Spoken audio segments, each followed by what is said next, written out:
Na aula passada, já uma série de informações que vão nos auxiliar ao entendimento da física quântica dentro desse nosso pensamento, ciência e espiritualidade. Os professores, os colegas, professores de física, professor Severino, nosso Bio Bezerra, professor Ricardo Camelo e professor Gabriel estão aqui para nos ajudar. Hoje nós vamos falar sobre radioatividade. Ou seja, nós vamos dar algumas pequenas pinceladas sobre esse tema.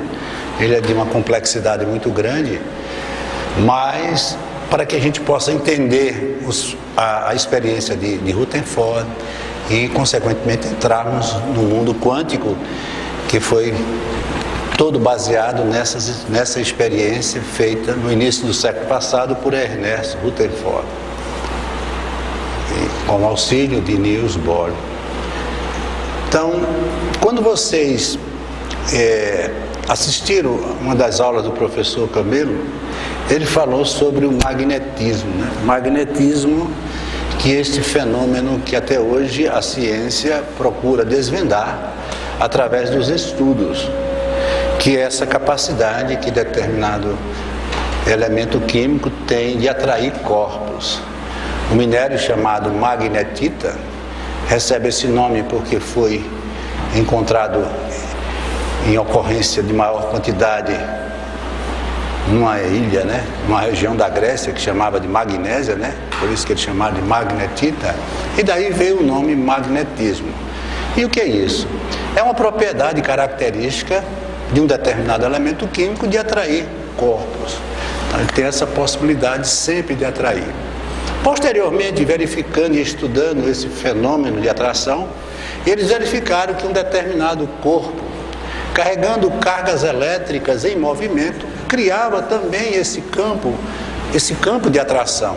Daí veio a interação do magnetismo com a eletricidade e dá-se o nome hoje de eletromagnetismo, que é a essência de tudo que nós vamos estudar.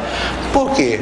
Porque todo o processo da compreensão da espiritualidade se dá pelo magnetismo, ou seja, nós somos espíritos como individualidade que estamos interligados uns aos outros. Por mais que a gente queira se isolar como ser espiritual, nós não podemos, porque isso faz parte da própria estrutura do Criador. Então Deus nos criou para convivermos formando uma única realidade, e essa realidade é a evolução pela convivência, pela interação. O princípio inteligente, né, que é tudo que tem a capacidade de criar e evoluir, precisa da matéria para com ela trabalhar o seu processo evolutivo e interagir também com outros princípios inteligentes, até chegar ao que nós chegamos, que foi o princípio inteligente individualizado permanentemente e hoje como ser humano consciente. Mas tudo isso seguindo uma escala evolutiva. Por isso que a gente começa a observar a ciência exatamente seguindo paralela a esse pensamento. Nós começamos com a física newtoniana, né? Uma física voltada totalmente para o determinismo, para as coisas mais concretas, uma física que só se trabalhava através daquilo que se percebesse pelos sentidos naturais.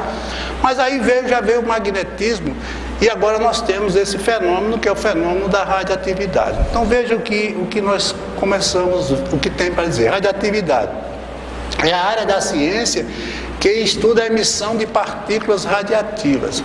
Radiar é emitir raios, e aqui nesse caso são ondas, né? O fenômeno ocorre quando o núcleo de átomos se encontra com excesso de partículas ou carga. Vocês sabem que, teoricamente, o átomo ele é constituído de duas partes, que é o seu núcleo e a parte periférica chamada de eletrosfera. Verificou-se que 99,9% do átomo ele é vazio, ou seja, corresponde a essa parte externa, e apenas 0,01% é o que caracteriza o seu núcleo, onde se imagina a massa, se imagina. Mas quando eles vão analisar e avaliar o núcleo do átomo, ele vê que também o núcleo do átomo não contém massa como ele imagina, ele contém uma quantidade de energia ali concentrada, mas a concentração daquela energia é tão intensa em forma de partícula que se dá uma ideia de dureza que é característico de um objeto material. Mas alguns elementos químicos encontrados na natureza, eles possuem um núcleo com muitas cargas ali, porque vocês sabem que cargas iguais elas se repelem, cargas opostas elas se atraem. E o núcleo do átomo, ele é composto de cargas positivas. E essas cargas elas estão exercendo uma força muito grande de repulsão entre elas. Por isso que existe entre dois prótons existe um nêutron, como se ele se visse como uma base de separação dessas cargas temporariamente. Mas alguns elementos possuem uma quantidade tão grande de cargas positivas que eles têm como se fosse uma inquietação própria de emitir esses excessos de cargas, que são os elementos que foram considerados elementos radiativos ou radioativos, assim a gente vai ver. Então, ela pode ser espontânea, ou seja, alguns minérios emitem essas radiações. Vejam que tem alguma coisa muito semelhante ao magnetismo. O magnetismo é o minério atraindo. A radioatividade é o minério emitindo radiação. Mas tudo isso de uma forma muito diferente do que a gente entendia como a física newtoniana. Tudo ainda muito difícil para a compreensão nossa. A radioatividade, quando ela é provocada por transformações nucleares, isso ocorre geralmente nos reatores. Para vocês terem uma ideia, o fenômeno de radioatividade mais comum existente ocorre na superfície do Sol.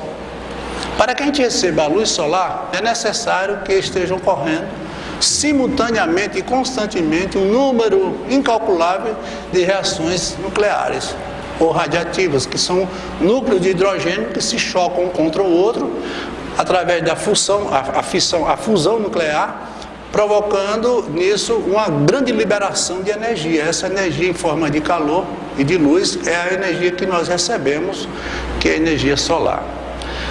Então, quando nos reatores essa radioatividade ela ocorre, ela se dá pela fissão nuclear, que é um fato que nós vamos verificar posteriormente. Então vejam que ela se dá de forma espontânea e natural, e a segunda ela é de uma forma provocada. Essa forma provocada é que foi e tem sido um grande problema para a humanidade. Por quê? Porque a radioatividade ela é traiçoeira, ela tanto pode servir como tem servido para o bem comum de forma muito intensa, né? Que são os equipamentos. Hoje vocês sabem que o câncer já é uma doença facilmente curada graças à radioatividade, né? A emissão de partículas radiativas, tanto a química como a radioterapia, graças a elas é que a gente pode se beneficiar e vem se beneficiando. Mas também tem uma coisa, essa radioatividade ela pode ser fatal, ela pode nos matar instantaneamente pelo poder de penetração que essas partículas têm, e fora isso a grande quantidade de calor que elas liberam. Pois não. O micro-ondas tem não, ali são ondas eletromagnéticas, como o Camilo falou, não é? Essas aí são ondas, não são ondas de radiação, não são ondas radiativas. Porque para que haja radioatividade é preciso que haja a presença do elemento químico radioativo. Entendeu? Tipo cobalto, césio, urânio, polônio, rádio e tantos outros, né? Um breve histórico da radioatividade. A radioatividade teve seu início como fato científico quando Henri Becquerel, em 1896, depositou um sal de urânio sobre uma lâmina fotográfica e, após certo tempo, notou que o mesmo havia deixado a marca de suas radiações emitidas nesta chapa. Um fenômeno muito parecido com com o magnetismo, né? Ou seja, não se esperava, ninguém pesquisou isso, foi uma coisa que ele fez de forma espontânea e de repente ele sentiu que alguma coisa ficou ali impregnada. Se só existia ali o sal de urânio e ficou ali em marca, é porque foi emitido por ele, né? A partir disso, esse fenômeno causou curiosidade em diversos cientistas, entre eles o casal, né?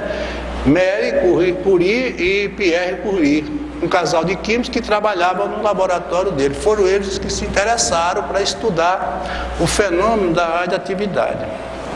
E só em 1898 foi que ela descobriu o elemento mais radiativo, que é o urânio, e nomeou de acordo com o seu país natal, que era polônio. Então o polônio já é o segundo elemento químico encontrado ou descoberto como emissor de partículas radioativas. E após isso foi descoberto pelo casal outro elemento ainda mais radioativo, ou seja, que emite maior quantidade ou partículas de maior intensidade, que eles chamaram do rádio. Por isso que há uma similitude muito grande. Muita gente chama radioatividade e outros chamam de radiatividade. Todos os dois nomes estão certos porque estão ligados a esse fenômeno. E há um fato interessante, segundo se confere, ela morreu, ou ela, não me engano se foi ele, morreu de um câncer, provocado porque ele andava com um elemento rádio no bolso de sua bata, e ali ele começou a emitir radiação e danificou o seu fígado, um órgão dele, e ele veio a morrer de câncer, vítima da própria experiência. Primeiro foi ele, depois foi ela, e morreu de câncer. Eu queria só fazer um lembro aí em cima. A mídia está ciente de elemento químico, radioativo, rádio, que é diferente de onda de rádio. Onda de rádio são muito bem. Mas está sendo falado um elemento químico que emite radiações espontaneamente. Muito bem. Eu vou fazer aqui rapidamente um pequeno esboço para mostrar a vocês como isso realmente existe. Então eles pegaram um recipiente de chumbo, como se fosse um recipiente circular, colocaram dentro dele um elemento, um material, um composto radioativo. E aí ele começa a observar que ele começa emitindo radiação. E para que eles pudessem caracterizar e identificar que tipo de partículas, porque eram partículas, né? De uma vez que era emitida por átomos, os átomos são constituídos por partículas, como nós sabemos, prótons, elétrons e nêutrons, que são as mais comuns e as mais conhecidas. Eles fizeram o seguinte, eles colocaram de um lado e de outro dois suportes anteparos, um carregado positivamente e o outro carregado negativamente. Ora, o que é que a gente entende aqui? Isso aqui é como se fosse um campo elétrico, na realidade, não é? E aí, na observação dele, ele verificou que grande quantidade dessas partículas migravam para o anteparo positivo. Outras se deslocavam para o anteparo negativo e outras simplesmente não eram atraídas por nenhum desses anteparos. E aí ele caracterizou as três partículas fundamentais da radiação. Aqui ele chamou de partícula beta, aliás, isso é alfa. Aqui beta, aqui alfa e as radiações gama. Então, verificando se esse anteparo aqui era carregado positivamente, consequentemente essa partícula que foi atraída ela era negativa, né? Porque forças opostas elas se atraem. Aqui no caso, positiva. E aqui apenas radiações que não eram nem atraídas pelo campo nem pelo outro. Essas são as 3 partículas que são radiativas. Cada um oferece uma característica diferente. Essas partículas aqui, elas são altamente aceleradas, são partículas leves, têm um grande poder de penetração. São partículas perigosíssimas, são as partículas beta. As partículas alfa são partículas mais pesadas.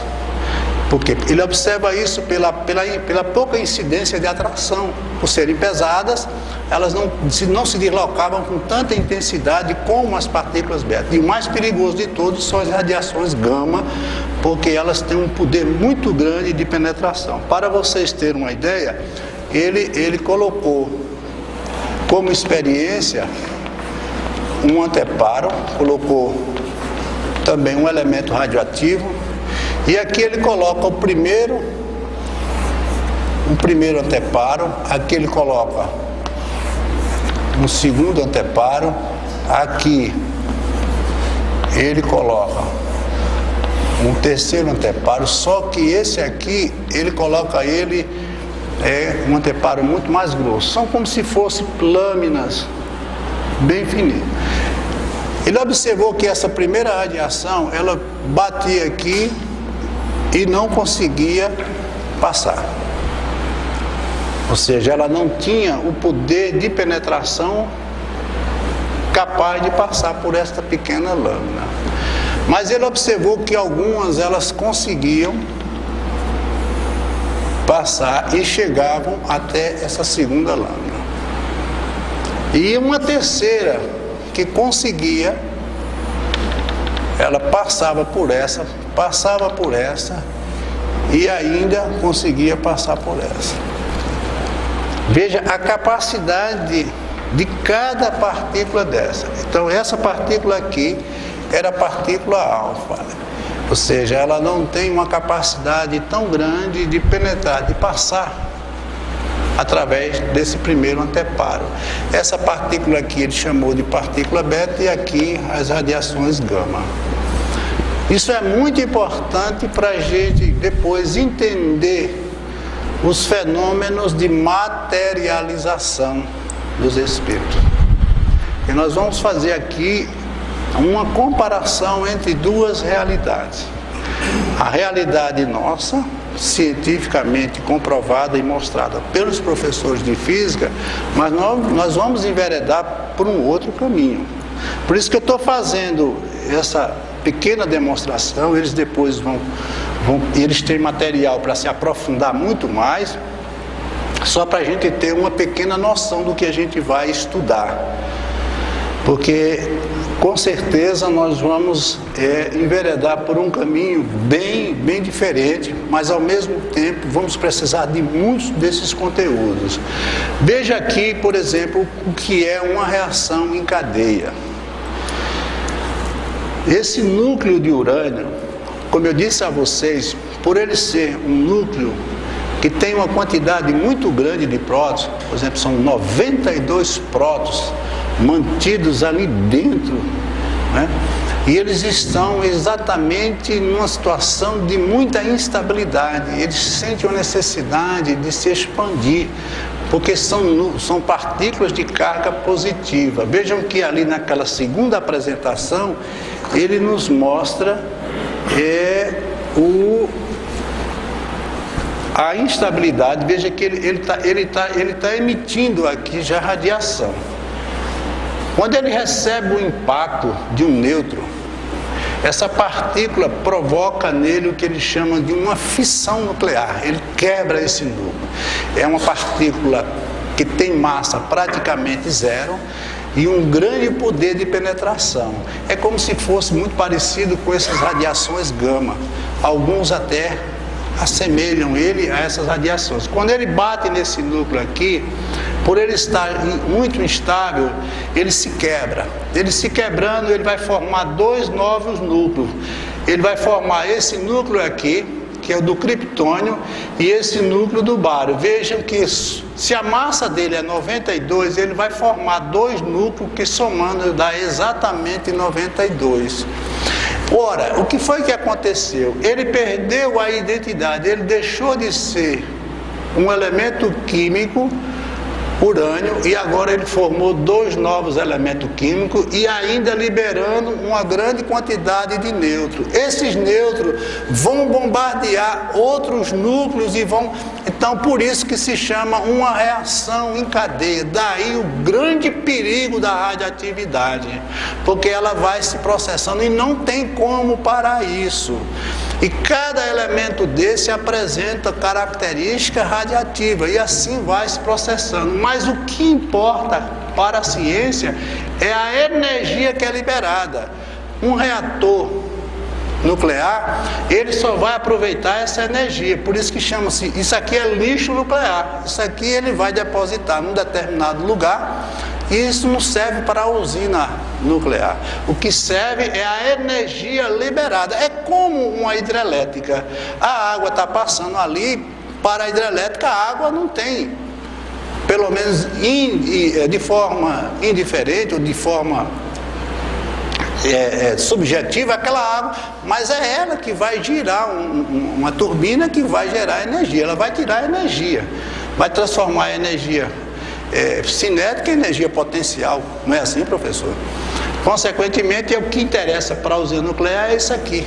Então, temos o elemento químico urânio que nós falamos, ele recebe um choque, ou ele é atacado, atingido por núcleos, por nêutrons. Esses nêutrons provocam uma fissura, quebra, e isso vai acontecendo sucessivamente. Quando o Brasil, na década de 70 e pouco, desenvolveu o seu primeiro projeto nuclear, havia um problema sério, porque o Brasil, a gente não tinha como produzir isso. Hoje já existem 2 sistemas para se produzir a energia nuclear. Nós temos o sistema de câmara de poeira, né? Que é com aqueles com anteparo, e nós temos por ultracentrifugação. O americano, a gente pegava o urânio e mandava para ele. Toneladas e toneladas de urânio. Eles processavam e enriqueciam, porque o urânio enriquecido é aquele que eles modificam através desse processo a sua massa, né? O enriquecido é de massa 235, o natural é 238. E aí são isótopos. Isótopos são mesmo os elementos, porém número de massas diferentes. E aí a gente mandava esse urânio para os Estados Unidos, eles processavam, ficavam com 80%, mandava só 20% para a gente utilizar nas usinas. Era uma coisa terrível. Aí quando o Brasil descobre o sistema alemão, que lá eles não só vendiam ou entregavam para o Brasil a tecnologia para se produzir aqui, mas o americano entrou na ONU, através da convenção, que a Alemanha, por conta da Segunda Guerra Mundial, não podia produzir qualquer artefato que representasse qualquer perigo, e a radioatividade apresentava perigo. Então bloquearam esse contrato que o Brasil fez, e foi um caos para o nosso sistema. Por isso que as usinas nucleares do Brasil sofreram durante muitos anos um retardamento, uma interrupção, exatamente em função desse bloqueio que houve. Hoje não, hoje já se produz isso com grande tranquilidade. Então, como vocês vejam, a Coreia do Norte produz isso. Não, mas hoje já é comum, né? Hoje os países porque a maioria já tem a tecnologia, mas antigamente era muito difícil. China também, China, vários países. Porque era muito difícil manter isso. Vocês imaginem, vocês vejam o acidente de Chernobyl, né? Nós fizemos o acidente de Goiânia com o Césio. É devastador. Isso na mão de um doido é uma loucura. Como é? Isso na mão de um doido é uma loucura. Não, isso aí não tenha dúvida. Isso é muito. A energia nuclear, ela é muito, muito difícil. Como é? Exato. Olha, para vocês terem uma ideia, segundo um estudo, se nós acionássemos todo o poder nuclear que existe disponível hoje no planeta Terra, não só nós destruiríamos o planeta, como tiraríamos ele de órbita. Seria de uma devastidão tão grande que nós iríamos mexer com todo o nosso sistema, não só destruiria a Terra. Sistema planetário. Tudo seria afetado de forma intensa. Por isso que eu digo, gente, olha, para você ter uma ideia do que seja a energia, Nós temos no nosso corpo um potencial de energia capaz de destruir até mesmo o planeta. Essa energia está dentro de nós, potencializada. Se você quebrar um átomo de um elemento radioativo, você é capaz de aumentar a temperatura de 100, 200 piscinas de 100 metros, de 0 para 100 graus. Quando vocês viram a bomba de Hiroshima, tem um depoimento, eu não sei se vocês leram o livro Os Sinos de Nagasaki, que foi um depoimento de um médico. Ele estava no seu consultório quando foi acionada a bomba atômica, já a de Nagasaki. Ele disse que teve a impressão de que o Sol estava se chocando contra a Terra. E ele não morreu porque, com o impacto, porque quando eles soltam uma bomba dessa, ela emite energia na forma de luz e de calor. O calor é muito intenso. Esse calor, ele desloca grande quantidade de massa de ar. E há um processo de implosão, que os prédios começam a cair, porque tudo vai perdendo a consistência. As pessoas, quem estiver próximo dessa radiação, elas se desintegram, nem a cinza fica, do poder de destruição. E ele conseguiu sobreviver porque um armário de metal, de aço, não sei, caiu por cima dele. Então ele praticamente não recebeu aquela radiação. Quando ele solta uma bomba dessa, ela sobe e ocorre um fenômeno chamado de fallout. Eu não sei nem o que significa fallout. Para fora. Aí ela vai emitir, aí começa aquele inverno nuclear. Por quê? Porque ela fecha toda aquela área da atmosfera. Um efeito. Esse médico morreu porque não foi só um armário de metal. Foi de metal, sim, mas a constituição desse armário era um biombo, o qual ele utilizava. E esse biombo era, a maioria, constituída de chumbo. Porque o chumbo tem a característica de evitar a radiação, né? E aí depois veio como vocês viram aí, veio nos filmes, o inverno nuclear, porque essas partículas elas ficam disseminadas por toda a atmosfera e quem for sendo vítima dela vai ser vítima disso aqui. Elas vão penetrar, porque quando elas penetram no corpo, as partículas radioativas, elas não só matam, como elas desestruturam todo o sistema celular. É como se as células, as que não morressem, entrassem em grande processo de exódio, porque isso é energia. É porque a célula, ela tem, os bióforos são impulsos quânticos, né, de partículas que vão alimentar e manter energeticamente a célula. Quando essa energia ela vem de fora e penetra, ela provoca uma grande desordem por acúmulo ou excesso de energia. O corpo entra num processo de grande desordem celular, não só aquelas que morrem, mas também aquelas que são danificadas e passam a se multiplicar.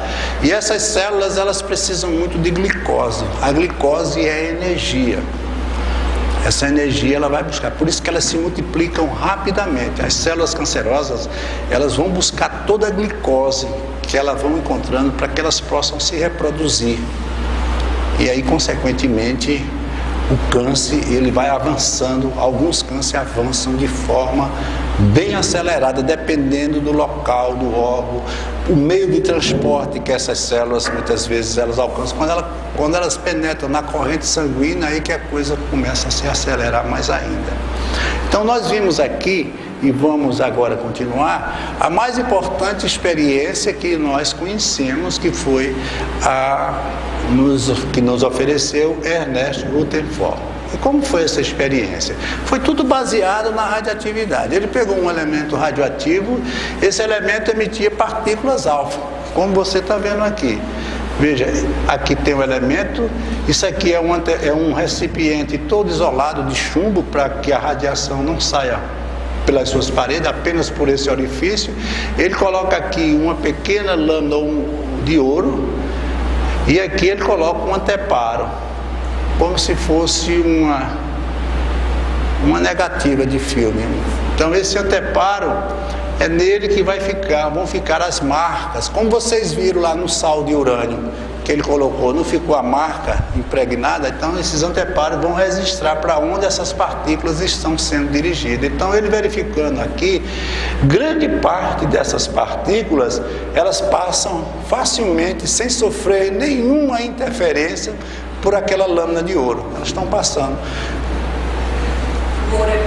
Ele tem uma capacidade de estabilidade maior. Por isso que ele é tão usado para a joia. Por quê? Porque ele não se oxida. Ele não reage com o meio.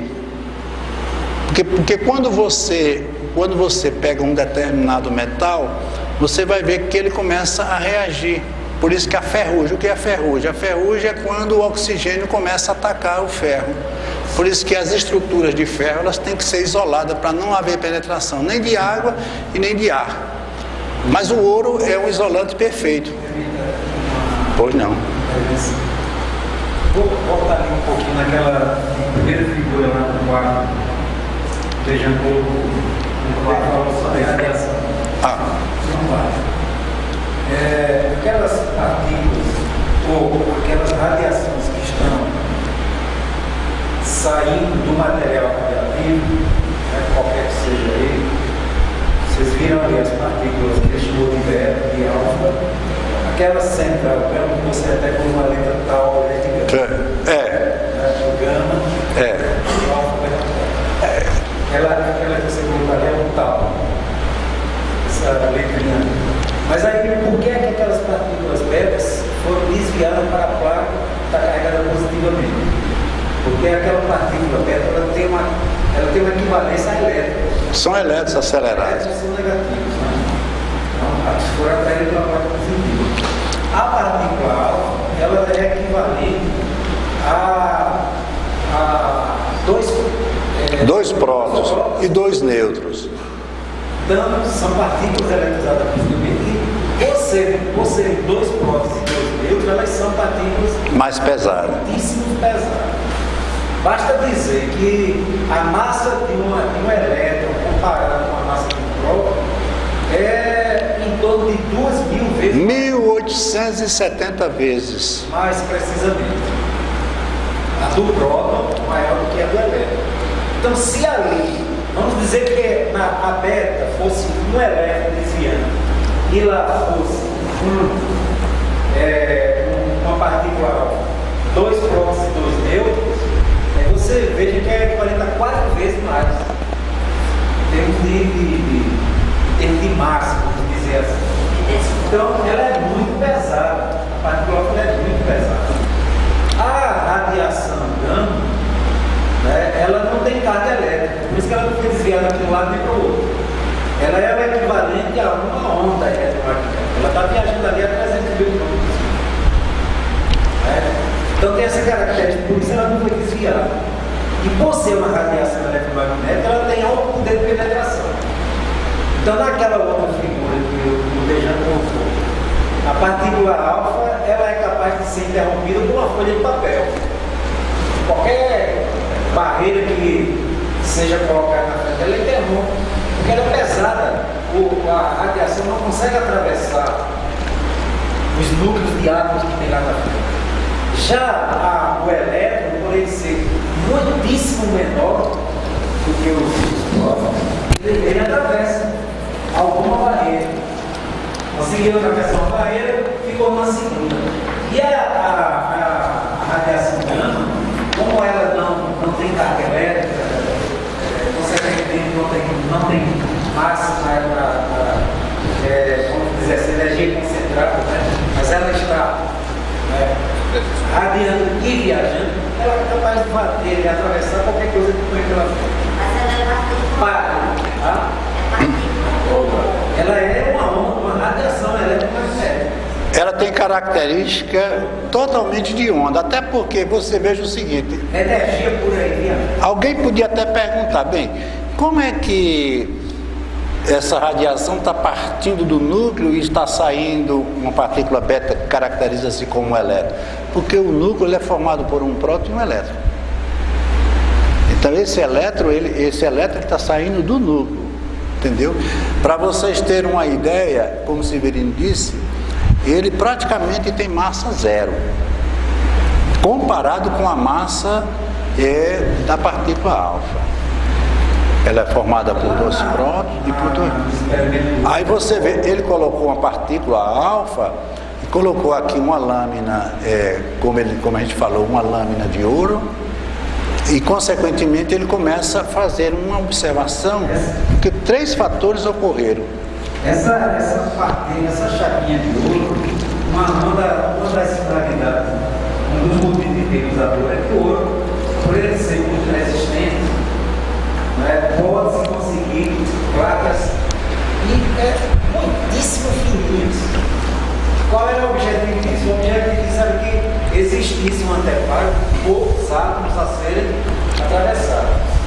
Quer dizer, por mais visível que aquela plaquinha fosse, bem fininha, ela ainda teria camadas múltiplas de átomos, mas uma quantidade bem menor do que se ela fosse algo bem espesso. E aí tem um detalhe, as partículas alfa, quando elas estão radiadas e atingem a placa de ouro, aí vocês vão se lembrar do que o Dejan disse lá atrás, logo no início, é que um átomo ele é uma partícula praticamente vazia.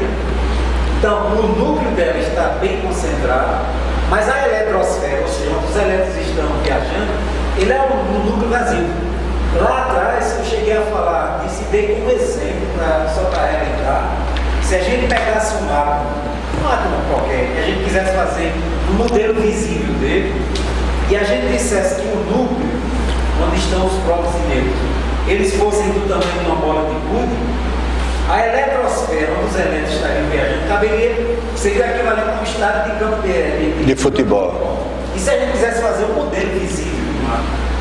Então, como esse espaço da eletrosfera ele é extremamente vazio, aquelas partículas alfas, algumas delas vão bater no núcleo dos átomos e vão voltar, porque elas são pesadas, o núcleo também é pesado, elas retornam. Já as outras, elas vão viajar pelo espaço vazio. Aí Dejan vai falar disso aí. Mas você não achava que os melhores Não, porque é o seguinte, é como o Severino acabou de dizer, porque são lâminas muito delgadas, são muito finíssimas. E também o ouro, ele é muito usado em experiência, porque ele não é muito oxidante, ou seja, ele não reage com o meio. Por isso que a joia, por isso que ele é um metal tão precioso. O ouro, a platina, essa lâmina também podia ser de platina. Mas o ouro é que se consegue ter lâminas mais finas possível. Ele é mais fácil de se manipular, né? Então, como vocês estão vendo aqui, a maioria das partículas elas passam sem sofrer nenhuma interrupção. Algumas poucas elas são desviadas. Veja que essa daqui ela bate aqui, na hora que ela sofre um desvio. Vocês associam-se muito isso ao que Camilo mostrou na aula passada, né? A experiência, né? Da dualidade, né? Partícula-onda, né? A dupla fenda, depois ele vai até comentar. Mas essas partículas, quando elas ultrapassam tanto a beta como a alfa. A gama já é uma onda. Elas também vão se transformando em onda. É porque na realidade tudo é partícula, tudo é onda, depende do observador. Porque essas partículas alfa, elas são partículas que têm natureza dual. Elas são partículas sólidas e são ondas. Quando elas estão dentro do composto, dentro do elemento químico, elas se comportam como massa. Você vai pegar o metal. Quando elas são emitidas, elas perdem a característica de partículas e se transformam em ondas. Mas vejam que elas batem ali, então elas já apresentam uma nova... Então tudo é visto nesse campo dual. Partícula, onda, isso é a natureza e é toda a estrutura da realidade quântica, não é? Desde o começo a gente viu. Por isso que existe sempre essa dualidade. Tem até um conceito aqui bem interessante. Pois não, Germano? Não, deixa eu ver aqui. Eu vi aqui Veja, isso aqui foi até Germano que me deu esse livro, de Franz de Aquino. Ele é professor da Universidade do Maranhão. Ele tem uns estudos meio controversos, que ele fala muito da antigravidade. Mas eu vi aqui uma coisa bem interessante que ele escreveu. Considere então um pensamento qualquer. Quando sua função de onda colapsa, pode ocorrer duas possibilidades. A energia psíquica contida no pensamento não é suficiente para materializar seu conteúdo. Nesse caso, no colapso da função de onda, onde se realiza na forma de radiação. A energia psíquica é suficiente para a materialização, isso já é outra condição. Neste caso, no colapso de função de onda, seu conteúdo será integralmente materializado. O que é que ele quer dizer? Quando a gente fala sobre esse colapso de onda, isso dentro da natureza nossa, espiritualmente falando, por que é que nós muitas vezes não concretizamos determinados pensamentos? O que é que está faltando para que a gente possa fazer valer uma ideia que a gente tem? Porque nós somos muito bons em teoria, mas somos péssimos em prática. Porque você forma o pensamento, mas você não empreende o que mais é necessário para o pensamento, que a gente tem falado tanto, que é o quê? A vontade. Então, eu só posso realizar um pensamento, tornar ele, ou materializá-lo como verdade, ou seja, eu só posso colapsar a onda quando eu concretizar. Para isso é necessário que eu tenha um quanto de energia. Seria a força, a energia que você iria potencializar para realizar aquele pensamento. Por isso, gente, que muitas vezes a gente diz, por que determinadas coisas na minha vida não dão certo? Eu penso tão bem, é porque você ainda não conseguiu dar o salto, que é exatamente o de colapsar aquela onda, transformar uma possibilidade numa realidade. E o maior entrave para isso, muitas vezes, é a impaciência. A natureza, ela trabalha com todas as suas possibilidades de natureza, mas ela não lida com o tempo como nós lidamos. Então, por que é que um sonho, um desejo, uma vontade, ou aliás, uma possibilidade, ela não se concretiza? Porque falta energia suficiente em termos de pensamento e vontade para que aquilo se realize. Veja que ele fala muito bem disso aqui, que foi o que nós verificamos. Alguma pergunta? E essa vontade, ela não pode ter a ansiedade, vocês têm a pergunta, porque tem que soltar aquilo. A ansiedade, ela atrofia o processo. Aquilo que a gente conversou aqui na oração, não nos deixeis cair em tentação. A tentação pode ser uma coisa boa, pode ser uma coisa ruim, mas ela cai no imediatismo. Não me deixe cair no imediatismo. Por quê? Porque todas as vezes que eu ajo por força do imediatismo, eu corro um sério risco de errar. Quer seja uma coisa boa. Pois é. Isso a gente tem visto muito nas obras de André Luiz. Né?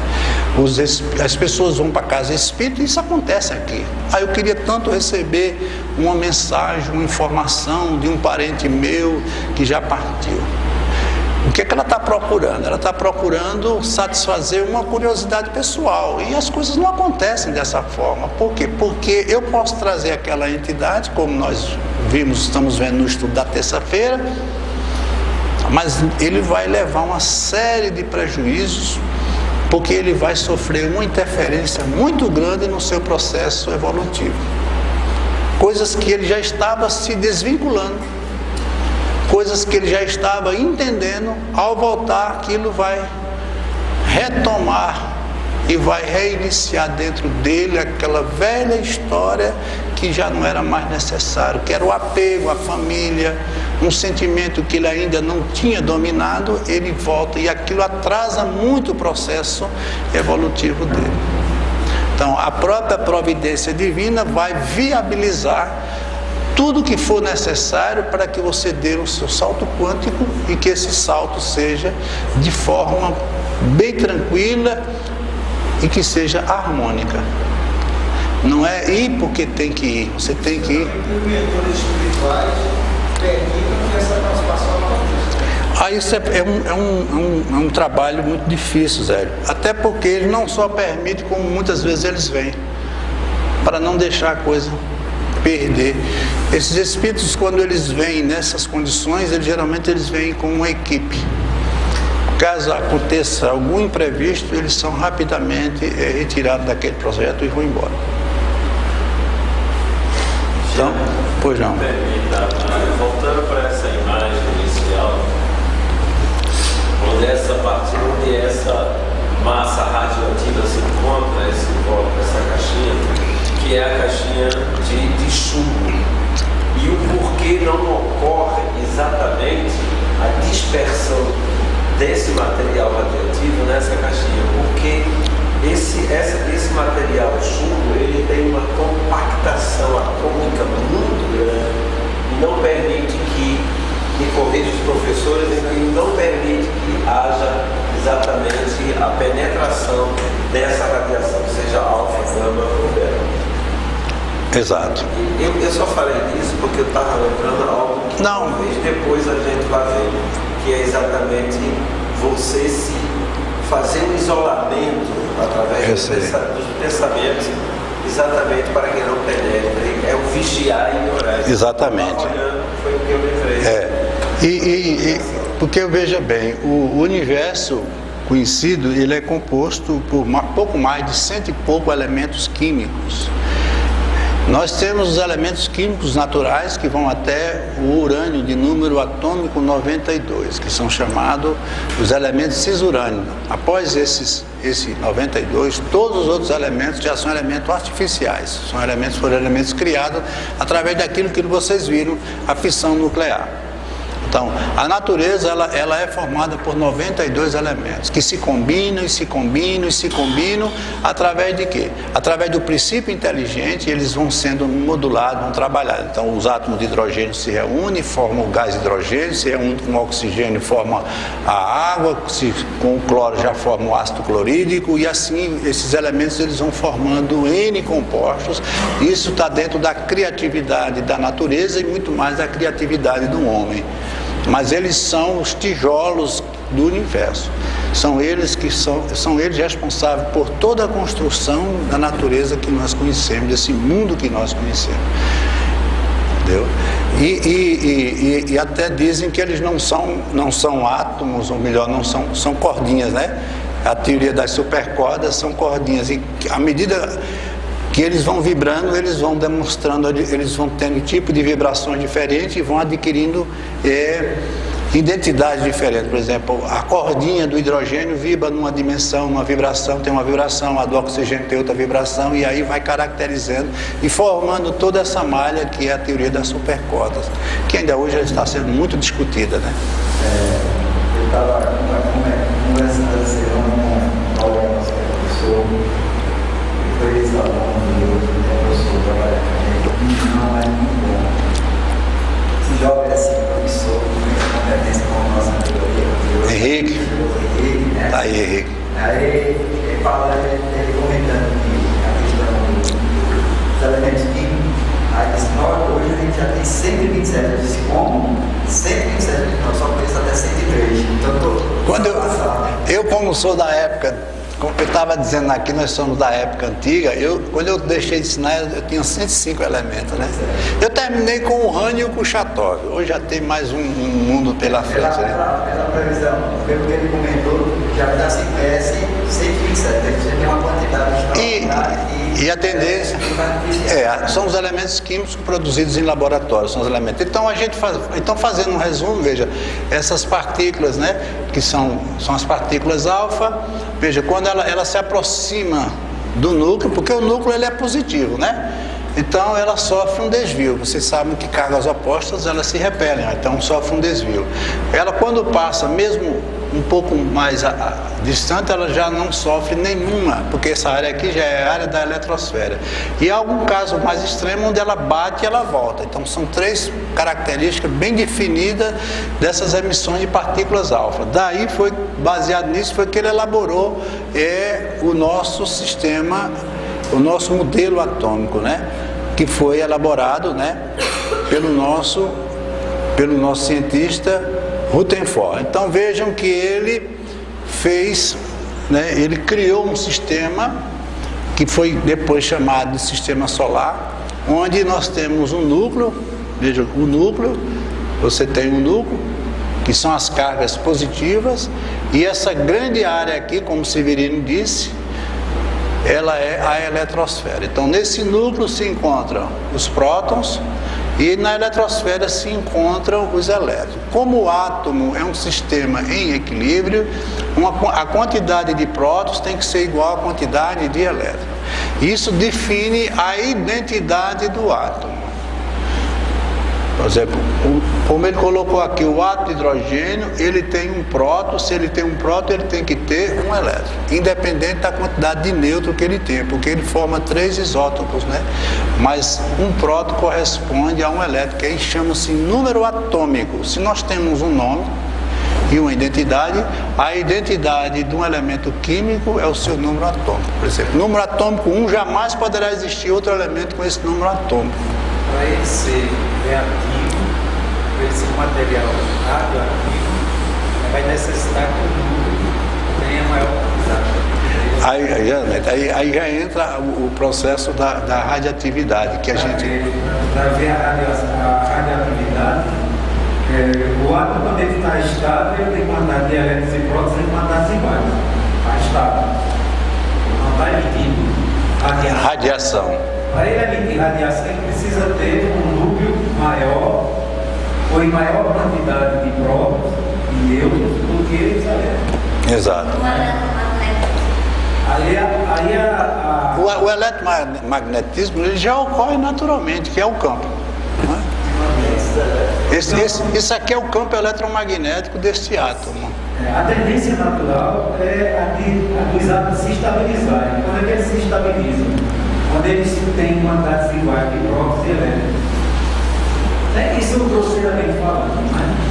Então, se eles têm uma maior quantidade de prótons do que elétrons, eles são estáveis. Aí eles emitem essas partículas do núcleo em excesso, caracterizar as radiações, dentro do tipo de material.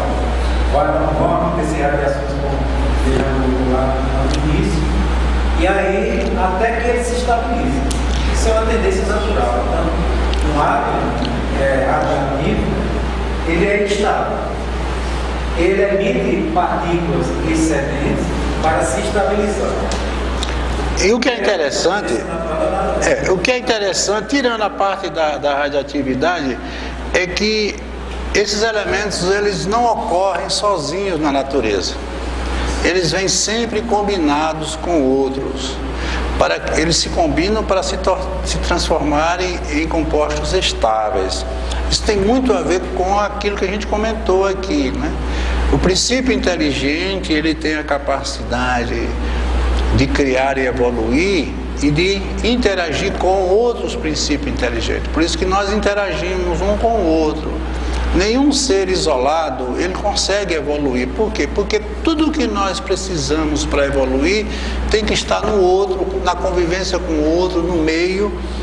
Porque você pode ter todo o conhecimento, mas se você não tiver como manifestar ou desenvolver esse conhecimento, ele vai ficar latente, estagnado. Tem que ter uma ação para ter uma reação. Tem que ter uma ação para se provocar uma reação. A lei de causa e efeito, ação e reação, isso tudo está dentro dessa lei.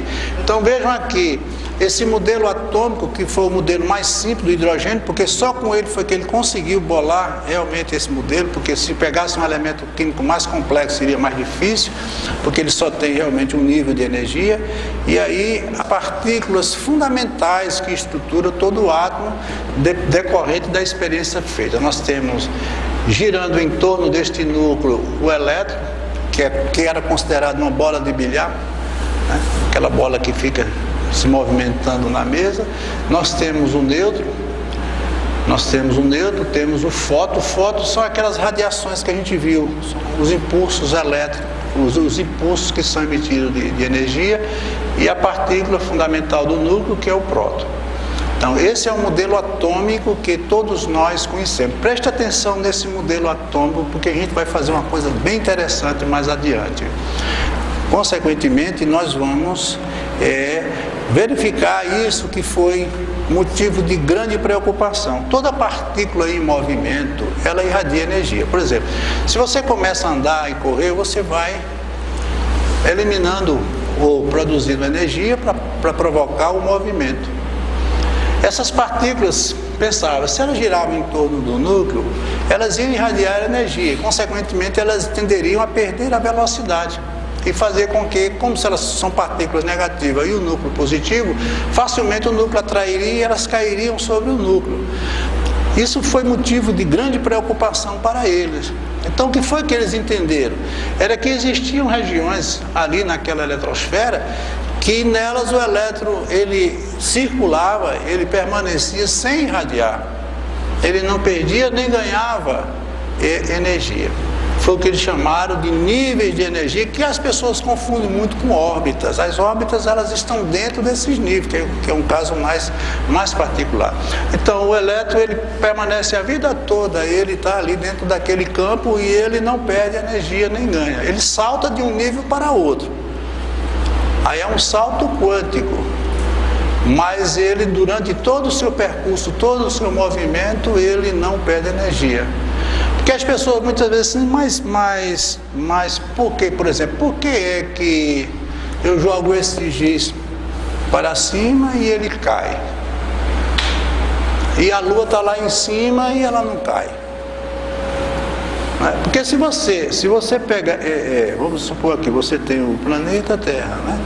Então você está aqui e você atira uma pedra nesse sentido, ela vai cair na sua cabeça. Mas a Terra, ela não está realizando um movimento, né? Ela não tem o seu campo de gravidade.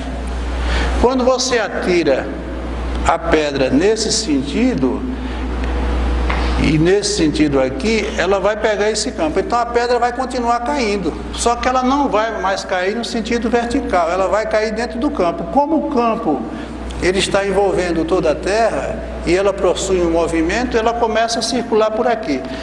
Como esse campo, ela não é um campo que não possui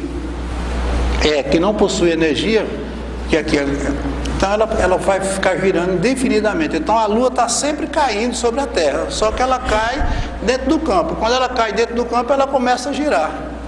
E esse campo está aqui. Então a mesma coisa ocorre com o elétron. Ele está girando dentro daquele campo e ali ele não emite nem recebe energia. Por isso que ele se transforma numa partícula estável dentro dessa realidade. Veja, no caso do salto, o elétron, ele pode dar um salto de várias camadas, mas ele termina voltando para aquele mesmo? Ele não é obrigado ele voltar, só se ele perder energia. Quando ele perde energia, ele para estar no nível, ele tem que ter energia correspondente àquele nível. Ele não pode ter mais, nem menos. Por exemplo, se para dar um salto quântico de um nível para outro, ele precisa de um potencial de energia 2. Se ele tiver 1,99, ele não consegue. Se ele tiver 2,1, também ele tem que ter aquela quantidade exata, porque é um salto. Ele desaparece aqui, ela reaparece ali. Ele não transcreve. Aí quando ele volta, por isso que muitas vezes você apaga a luz, se tiver qualquer lâmpada fluorescente, você vai ver a luzinha acesa. É os elétrons voltando. Eles estavam num nível excitado, eles provocam, como você deixou de emitir luz, ele volta. Aí provoca aquela luminosidade, porque quando ele volta de um nível mais externo para um nível mais interno, ele emite luz. Aí a gente vai ver por que é que as entidades espirituais, eles emitem luz quando a gente vê as pessoas que veem. Por que é que a gente trabalha em lugares com pouca luz? Que as pessoas pensam diferente. Porque também tudo que se pensa do bem, retorna para ele. Se pensa do mal, isso é uma lei natural, né? Você Tudo isso está dentro, é por isso que a gente está fazendo um estudo exatamente para mostrar a vocês que ciência e espiritualidade tem muita coisa em comum. Eu não estou querendo dizer aqui que a espiritualidade já tem o mesmo. Não, os cientistas, eles concordam com as suas prerrogativa de ciência, e eles estão no caminho dele, mas nós estamos aos pouquinhos entendendo a ciência e formando uma nova ciência, que é a ciência da espiritualidade. E, consequentemente, a gente tem servido muito dos adventos, né, e dos estudos da ciência, principalmente dessa ciência, dessa microciência, que é a ciência da física, voltada para a física quântica. Oi? Esses tópicos foram de evolução do mundo e psicografia de volta. Exatamente. Não foi não. Evolução em Dois Mundos, esse livro foi psicografado por Chico Xavier e Ivaldo Vieira. Mas é psicografia, essa obra é de André Luiz. É um dos livros mais perfeitos que você... E realmente ele é muito complexo. Eu acho que eu já li umas 10 ou 15 vezes, e todas as vezes que eu leio eu encontro um mundo de coisa que eu não entendo. E agora ele é fantástico. Não houve até hoje nenhum cientista, nenhum físico, nenhum químico, ninguém que tenha encontrado nada que pudesse se contestar em Evolução em Dois Mundos. Entendeu? Para você ter uma ideia, Chico Xavier, em 1949, ele diz em Evolução em Dois Mundos: as células são animáculos infinitesimais domesticados. Ele quebra toda a teoria do genoma, dizendo que o comando da célula não está no núcleo, está no citoplasma. Um grupo de quase 8 médicos saíram de São Paulo, foram a Uberaba pedir a Chico Xavier para não publicar aquele livro, porque ele ia derrubar todo o projeto Genoma em termos de afirmativa. E aí Chico pede a ele um pouquinho de tempo e volta dizendo: olha, André Luiz mandou pedir desculpa a vocês, mas ele disse que ele está certo, vocês estão errados. Imagine um homem com 8 metros. E depois, já no início agora do novo século, Kazuo Murakami, Código Divino da Vida, dá uma forte, né, definição do que realmente as células são animáculos infinitesimais domesticados. Ou seja, todo o projeto da evolução celular está sob o comando. E vocês vão entender, dentro do que nós vamos estudar aqui, por que a evolução biológica, né, que eles chamam de epigenética. Por que é que células são células iguais? Quando no processo da evolução embrionária, é reprodução de uma mesma. Por que é que células produzem fígado? Por que é que determinadas células vão produzir o sistema nervoso, outras vão produzir o coração? E se elas começaram todas iguais, quem é que está comandando essas células para ir para todo lugar diferente, produzir algo diferente, com frequência diferente, tudo isso? A gente vai entender melhor. Exato. Gabriel faz uma colocação muito pertinente, porque a gente tira isso pela própria história. As leis mosaicas, né, e o Evangelho parecem ser bastante conflitantes, né? A lei mosaica é uma lei mais dura, mais rígida, mais punitiva, né? Mas quando Jesus traz, através dos seus ensinamentos, o Evangelho, falar de amor, amar ao próximo como a ti mesmo, isso com certeza provocou um conflito muito grande, mas ele precisava de toda a estrutura dos mandamentos da lei de Moisés para que ele pudesse dar continuidade. A mesma coisa, a física quântica, ela não poderia ser demonstrada se não existisse um anteparo da física newtoniana, a física mecanicista propriamente dita. Então, Einstein dizia uma coisa muito certa: nenhum sistema contém a verdade inteira, cada sistema contém uma parte da verdade, cada um vai dando sua contribuição. Pra vocês terem ideia, a gente falando sobre elemento químico, a tabela periódica, quando ela foi criada, porque eles tinham os elementos químicos, eles precisavam ordenar esses elementos químicos, e a dificuldade era enorme. Foi quando Mendeleev conseguiu enumerar esses elementos químicos, formando as famílias periódicas através do número atômico de cada um. Mas ele deixou, em sonho, ele deixou um espaço aberto. E esse espaço veio posteriormente ser ocupado por novos elementos. Como é que ele sabia que iam descobrir novos elementos? Isso ele teve em sonho e intuição. A cadeia do benzeno mesmo foi um sonho. Então Então muita coisa eles traziam por intuição. É como se espíritos ou entidades outras que estão... Por isso que eu digo, gente, o projeto Terra não é nosso. Nós somos apenas coadjuvantes dessa grande peça que estamos representando aqui na Terra. O projeto Terra é do mundo espiritual. Da mesma maneira que a maldade, os conflitos, a indiferença nos perturba, imagine a eles que estão coordenando isso. Por isso que esses espíritos estão constantemente próximos, nos dando sinais. Quando você sai no sábado pela manhã de casa, ao invés de estar fazendo tantas outras coisas, e vem sentar aqui para, durante alguns momentos, aprender alguma coisa que seja interessante, importante para a sua compreensão de vida, você não veio por acaso. Se fosse por acaso, a gente não teria como dimensionar. É porque são espíritos que eles têm uma certa ligação com isso. Vejam que muita gente diz assim: rapaz, eu saí 10 vezes de casa para ir para a casa espírita e cheguei na porta, não consegui entrar, alguma coisa. É o que eu mais escuto. Por quê? Porque são forças que se contrapõem dentro dele. Existe aquela força do querer, mas ele muitas vezes está absorvido pela força outra que resiste. Porque nós vivemos as duas realidades, a realidade espiritual e a realidade do mundo material. E nós estamos aqui exatamente buscando isso, sairmos um pouco dessa realidade material. Veja que a gente começou com a física, né, totalmente voltada para o aspecto matemático, mas estamos nos libertando até chegarmos a um entendimento do que seja a vida. Não da forma voltada para uma crença que eu tenho que acreditar, mas uma coisa que a gente tenha noção. É o que eu digo, eu disse a vocês aqui, continuo repetindo, nós vamos fazer uma catarse, uma mudança profunda na nossa forma de pensar.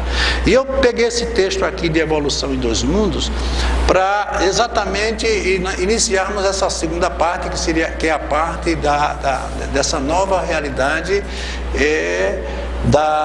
do conhecimento da espiritualidade. Vejam que ele diz: de certo, na esfera nova de ação, a que se vê trabalhado, arrebatado pela morte no mundo espiritual, encontra a matéria conhecida no mundo uma nova escala vibratória.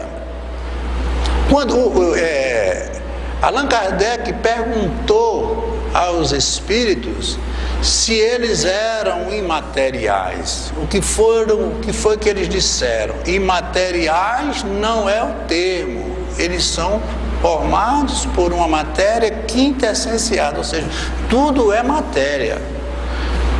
Os espíritos não são o que a maioria das pessoas pensam.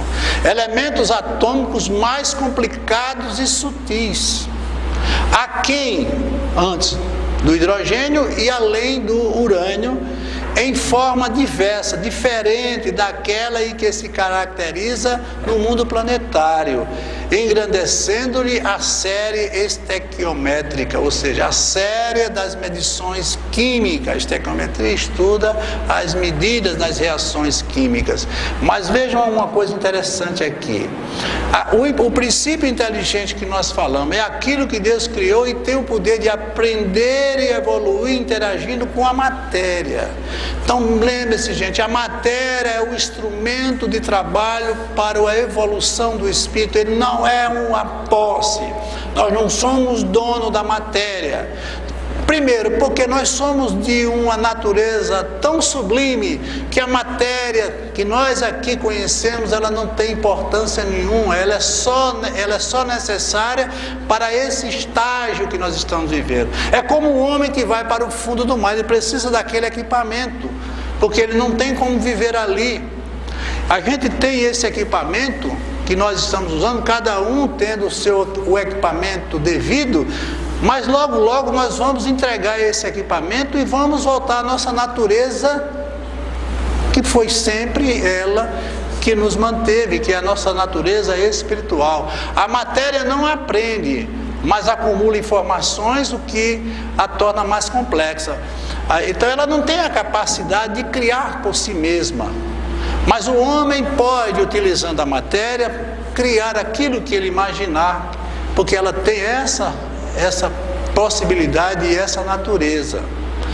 Então, quando nós verificamos aqui, entre esse homem, Dr. Hernani Guimarães, que cria o modelo organizador biológico. O que é o modelo organizador biológico? É o perispírito, é o corpo espiritual. O primeiro corpo que nós, ou melhor, um dos primeiros corpos que nós adquirimos, porque nós temos o corpo mental, né? Nós temos o corpo perispiritual. Esse corpo perispiritual é o corpo que forma o nosso primeiro corpo, que é totalmente de energia. E ele é formado de acordo com o nosso corpo mental. Ou seja, ele será formado de acordo com a nossa evolução. Quanto mais evoluído for a mente, mais aprimorado será este corpo. Veja que coisa interessante. A gente precisa entender. Por que é que uma pessoa muitas vezes traz deformidade no corpo, no seu projeto reencarnatório? Por que é que essa criança nasceu paraplégica, tetraplégica, cega, com microcefalia? Por quê? Porque ela tá recebendo o corpo físico, que é uma reprodução do seu corpo perispiritual, que é uma reprodução do seu corpo mental. Se ela adquirir uma experiência anterior, um mal, e que esse mal não foi corrigido no seu corpo mental, todas as vezes que ela reproduzir o corpo perispiritual e o corpo, esse mal vai estar ali alojado. Por quê? Porque a natureza ela não trabalha com outra coisa senão com o mérito de cada um. Para eu me libertar de um mal, eu tenho que trabalhar ele dentro de mim. Enquanto eu tiver raiva de você, essa raiva está dentro de mim.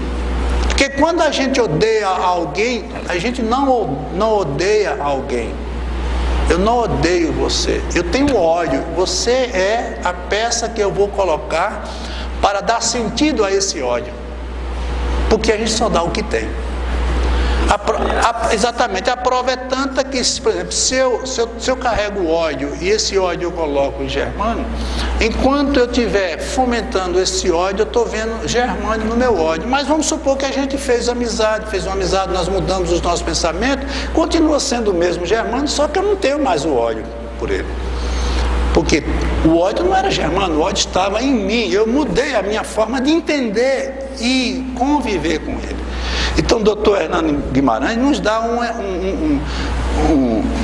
uma possibilidade fantástica. Ele cria esse psiátomo. O que é um psiátomo? É o átomo psíquico.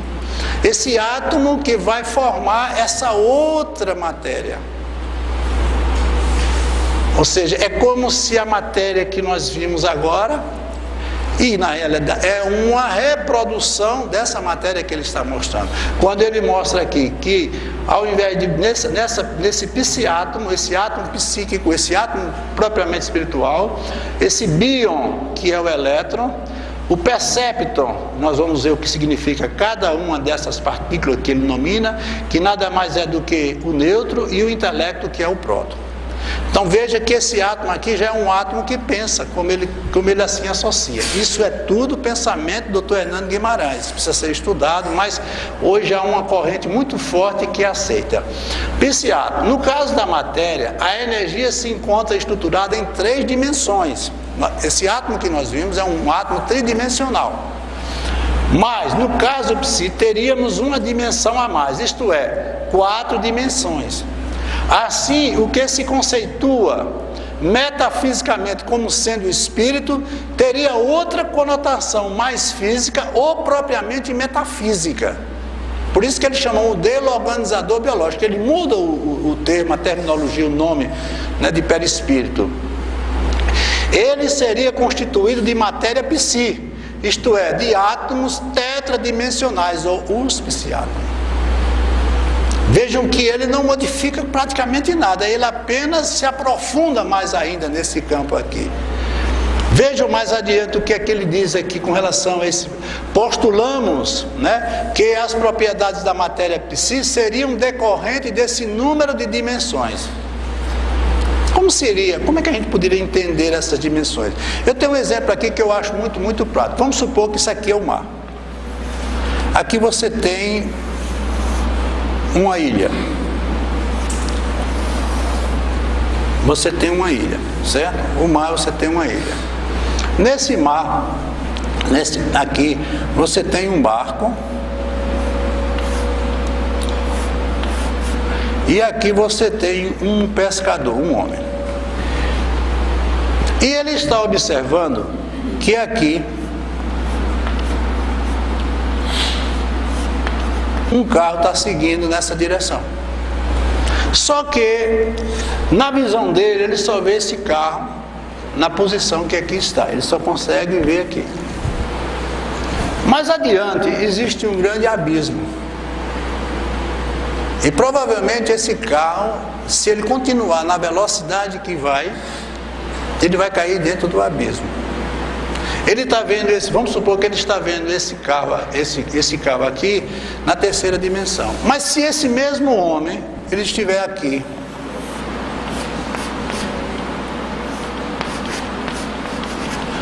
em um balão flutuando. Uma possibilidade, porque uma série de fatores pode existir que leve a ele não cair. Mas as possibilidades levam a crer que ele vai cair. Ou seja, é o mesmo homem, só que eles estão em níveis diferentes, em dimensões. Ele está numa dimensão, ele aqui está numa outra. Ou seja, ele está vendo assim.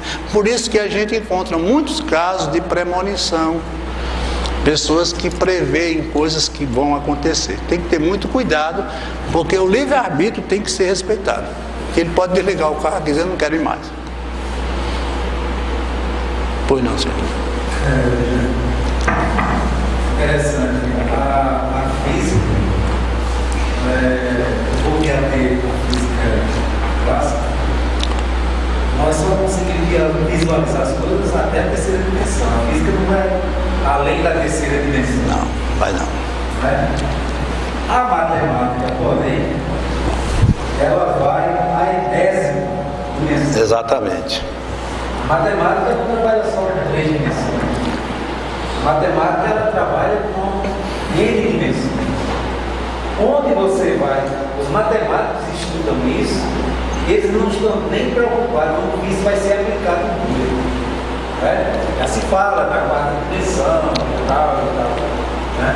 Mas a física visível, essa física da realidade empírica, que também vai falar disso, a realidade que a gente consegue visualizar, sensibilizar através dos sentidos sensoriais mesmo.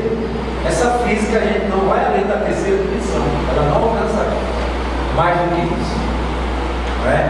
No entanto, vocês estão vendo aí, nós estamos vendo, eu estou vendo pela primeira vez, se você está colocando a ideia do iniciado, em que gera aí a ideia de uma 4ª dimensão.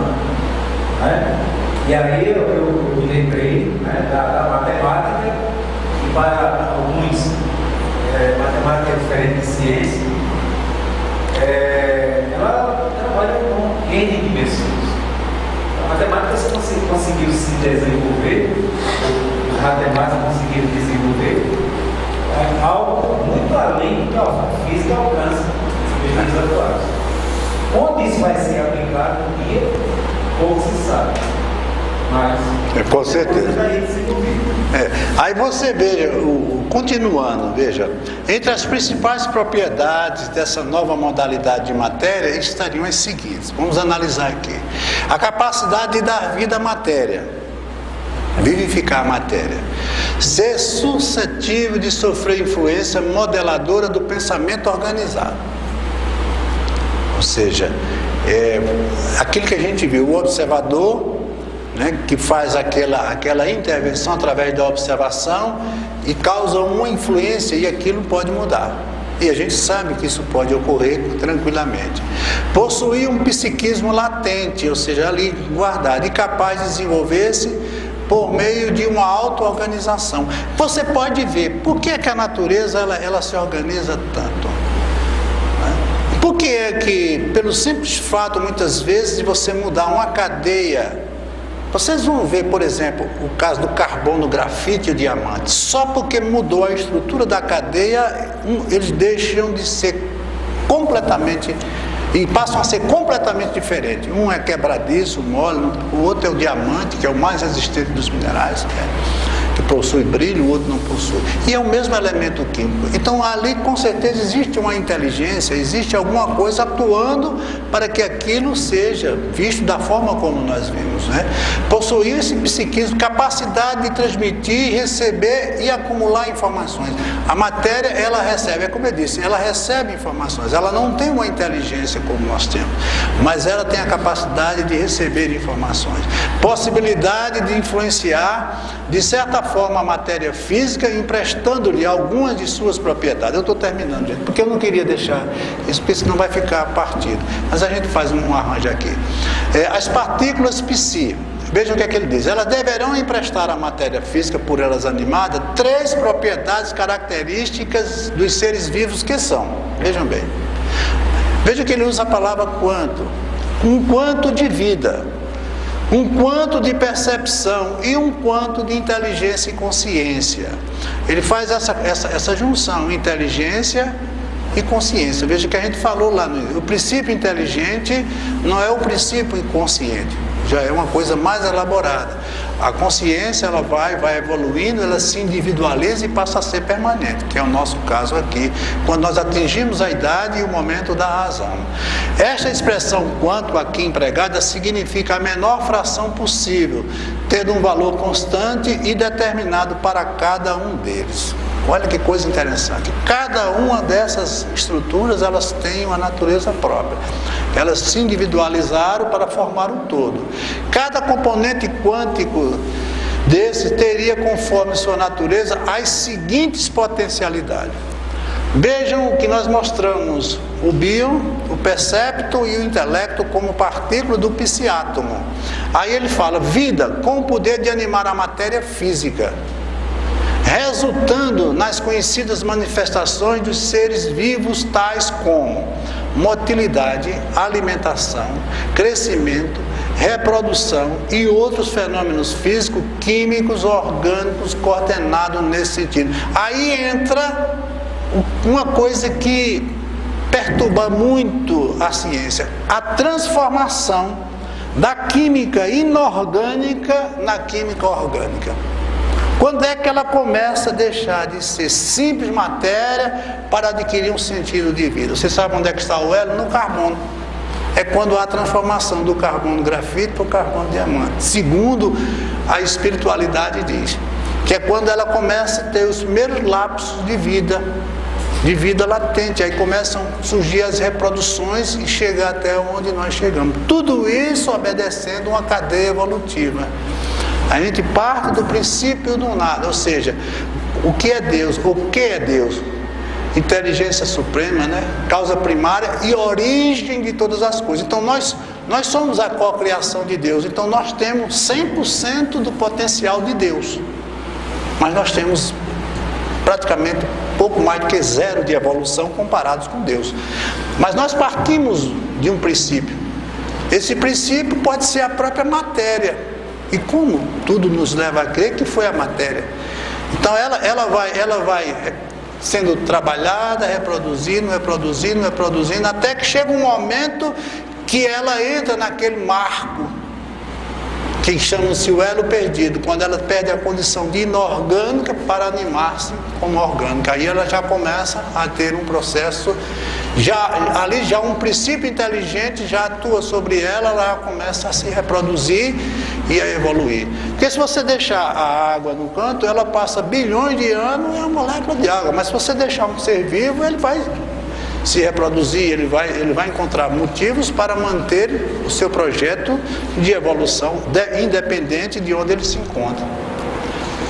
A percepção memória como propriedade de perceber e registrar as informações recebidas, tanto do interior do próprio organismo, como do meio exterior que o rodeia, por mais rudimentar que seja o organismo. Dr. Hernando Guimarães, ele foi fantástico. Ele tem vários livros, Teoria Corpuscular do Espírito, e hoje os trabalhos dele são estudados. Ele era espírita, engenheiro, E ele deixou esse legado de grandes informações acerca desse. Ele tem esse livro Psiquântico e vários outros livros, Teoria Corpuscular do Espírito, e muitas obras dele que são interessantíssimas para a gente ler. E nós temos a inteligência ligada à consciência como faculdade de responder adequadamente às informações captadas pela percepção memória. Isso está muito ligado ao dia a dia nosso, que são os sentidos. Você percebe e faz a sua interpretação daquilo que você percebe de acordo com o seu grau evolutivo. Uma criança, ela não percebe tanto quanto já percebe um adulto. Por quê? Porque o mundo está cheio de bytes de informação. Mas nós vamos captar, colapsar aquela onda que realmente está ligada à nossa capacidade de compreender. E vocês vão ver que isso tem tudo a ver. Cada componente quântico desses, faremos corresponder uma partícula psi, capaz de possuir isoladamente tais propriedades em seu nível elementar próprio. A fim de identificar as referidas partículas, temos, veja bem, o bíon, que corresponde ao elétron. Ela tem tudo ligado à vida. E por que é que o bíon tem ligado? Porque os elétrons, os átomos se unem através de quê? Dos elétrons. Os elétrons, eles se unem através dos mais variados tipos de ligação, se é uma ligação iônica, uma ligação, eles vão se unir para formar os compostos. A vida precisa de quê? Da conjunção, da união. Então veja que está tudo dentro da correspondência perfeita. Então o elétron tem uma correspondência com a vida, porque ele é que vai servir de interligação com todos os outros elementos. Eu poderia fazer? Pode. Semana passada, quando eu estava falando a questão da formação da interpretação de Copenhague, eu falava que o elétron continua tendo estado de elementar. Não é à toa que ele está sendo mantido como elementar, porque, por exemplo, o próprio, a gente sabe que é formado de corpos, o neutro, quartos também, mas o elétron mantém essa titularidade. E ele tem uma importância fundamental aí na questão da vida. Ele é quem faz toda a ligação e toda a interação. É engraçado porque quando a gente começa a estudar ligações químicas, por exemplo, quando eu estudei química e fui professor, eu não sabia disso, eu não tinha a menor noção disso, mas era uma coisa que me inquietava muito. A natureza deles, por que é que eles se atraem, por que é que eles se afastam? Porque precisam medidas perfeitas para que aquele par de elétrons ali permaneça. Porque ele vai falar, Camilo vai falar sobre o teorema de Bell, ou seja, dois elétrons, eles estão interligados dentro de um orbital. Se você colocar um na extremidade do universo, o outro, se você mudar um, muda o outro. Isso está caracterizado com o pensamento, com a consciência. Independente de onde você esteja, onde qualquer pessoa esteja, se você estiver pensando nela, há uma possibilidade enorme, se ela estiver ligada a você, se houver um campo, esse campo com certeza vai fazer com que você se interaja. Não importa a distância. Por isso que eu digo, o amor é uma coisa que não tem limite, também o ódio. Então, nós convivemos, por sermos materialistas, com o sentimento do apego, porque isso vem desde da nossa natureza primitiva, né? A necessidade de estarmos juntos, mas nós somos consciências livres. Nós não precisamos estar no mesmo espaço para trocar sentimentos, informações ou qualquer coisa que seja. E isso está muito ligado a essa natureza. Os espíritos evoluídos, eles não precisam estar perto de nós para entender ou fazer contato conosco. Dois espíritos de alto nível evolutivo, um pode estar numa extremidade do universo, o outro eles estão trocando informações. Hoje nós começamos já a estreitar isso através dos instrumentos que nós utilizamos. Eu costumo sempre dizer, eu posso aqui agora fazer uma pessoa chorar no Japão. Eu posso pegar um telefone celular e dizer que a mãe dele morreu. Eu morava aqui em Cabaru, acabou de morrer agora a sua mãe. Se ele tiver sentimento, ele está lá no Japão e ele vai. Eu estou interagindo com ele, movendo uma emoção e um sentimento a uma distância dessa com um instrumento. Por que eu não posso fazer isso mente a mente? Por quê? Porque nós ainda não temos o domínio perfeito da mente, nós não temos evolução para saber lidar. Porque da mesma maneira que eu posso usar esse telefone para dizer uma verdade, eu posso também dizer uma mentira. Estou me utilizando de um meio de informação, como a internet, vocês vejam, que é um instrumento perfeito para a gente se comunicar, mas ela é utilizada 80% para o mal.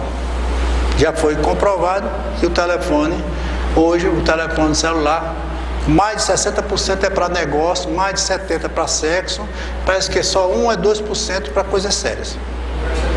O resto é propaganda e coisas que não tem. Aí vem o percepto, que corresponde ao próton, que corresponde à percepção e à memória, e o intelecto, que corresponde, que é o neutro, à inteligência e à consciência. Então você veja aí exatamente essa imagem que vem reproduzir tudo. Veja, primeiro corpo, você tem o espírito, o primeiro corpo que ele tem é o corpo mental. Esse corpo é o que vai estruturar toda a realidade dele.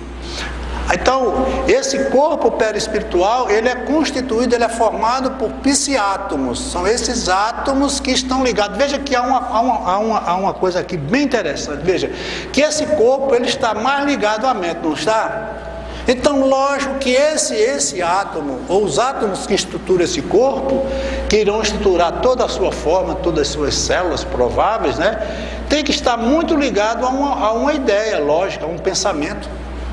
Quando ele forma esse corpo, o duplo etéreo, é um corpo de interligação, é um corpo das sensações, das emoções.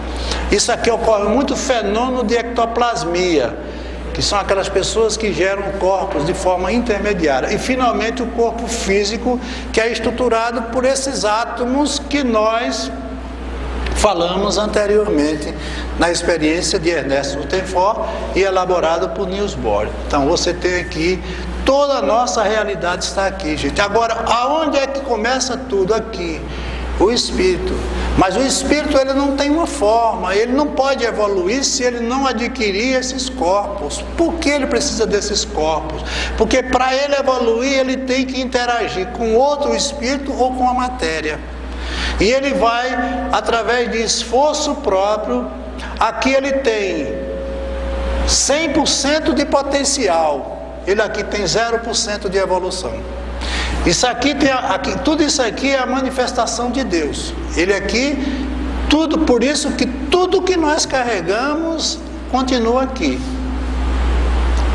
Então, o que as igrejas chamam, por exemplo, o demônio, o diabo, o que é o demônio, o diabo? É um espírito que está estagiando temporariamente no campo da ignorância. Ele não é um demônio, ele não é um diabo, ele não é um criminoso, ele não é nada, ele está sendo. Mas a natureza dele é a mesma de um santo. Esse espírito aqui pode ser Jesus, pode ser Buda, pode ser qualquer espírito, só que ele já galgou todos esses estágios e ele está aqui com 100% de evolução. Então primeiro ele não precisa mais evoluir, ele não precisa mais nem do livre-arbítrio. Porque no dia que a gente não precisar do livre-arbítrio, a gente não precisa mais vir aqui. Isso aqui é o mundo das escolhas, e por azar a gente só escolhe errado. Então, por quê? Por que nós escolhemos errado? Porque nós escolhemos com sentimentos pobres. Nós utilizamos o egoísmo, que é a chaga da humanidade. Nós utilizamos o sistema de posse. Nós somos egocentristas. Se a gente usasse mais a natureza espiritual, nós teríamos uma vida muito melhor. Eu até me lembrei de Fátima. Fátima me perguntou até para eu falar aqui. Fátima ligou para mim, porque na aula passada eu disse que Jesus não sofreu nenhuma dor, e é verdade. Por quê? Porque a dor é condicionada à ignorância. A dor, ela é um dispositivo que nos avisa que algo em nós está sendo invadido. Se é o corpo físico, é porque uma bactéria orgânica, alguma coisa, ou um mal, ou uma mutilação está sendo está atingindo o nosso corpo. Se é moral, está atingindo o psiquismo. Mas Jesus não tinha nenhuma deficiência nessa área, porque ele era um espírito perfeito. Então, ele não sentiu dor? Claro que não, gente. Olha, a dor, gente, é uma reação muito mais orgânica do que psíquica. Para nós orgânicos, ou para nós que estamos encarnados. Por isso que ele disse: vinde a mim todos vós que estáis sobrecarregados, e eu vos aliviarei. Tomai sobre vós o meu jugo, pois eu sou manso de coração, e todos aqueles que me seguem, meu jugo é suave e meu fardo é leve. Porque o fardo com Jesus é mais leve. Se 20 quilos é 20 quilos para qualquer pessoa pela lei da gravidade. Por que é mais leve com Jesus? Por quê? Porque se você observar direitinho, se você pegar um peso e distribuir de forma harmônica, ele se torna leve. Mas se você pegar 20 quilos e colocar sobre o ombro, você tem uma dificuldade enorme, porque de 20 ele se transforma em 100. Nós carregamos os nossos fardos de forma indevida e imprevidente, porque nós colocamos nos ombros e nos dobramos. Mas Jesus não. Jesus, ele carregava o fardo. Lógico que ele não tinha fardo, mas ele dizia: você carregue ele. Ou seja, dissipe essas energias, libere as tensões, procure entrar no caminho da compreensão, perdoe, ame, para você ver se isso não fica leve, se sua vida não é uma vida de fluidez e de leveza.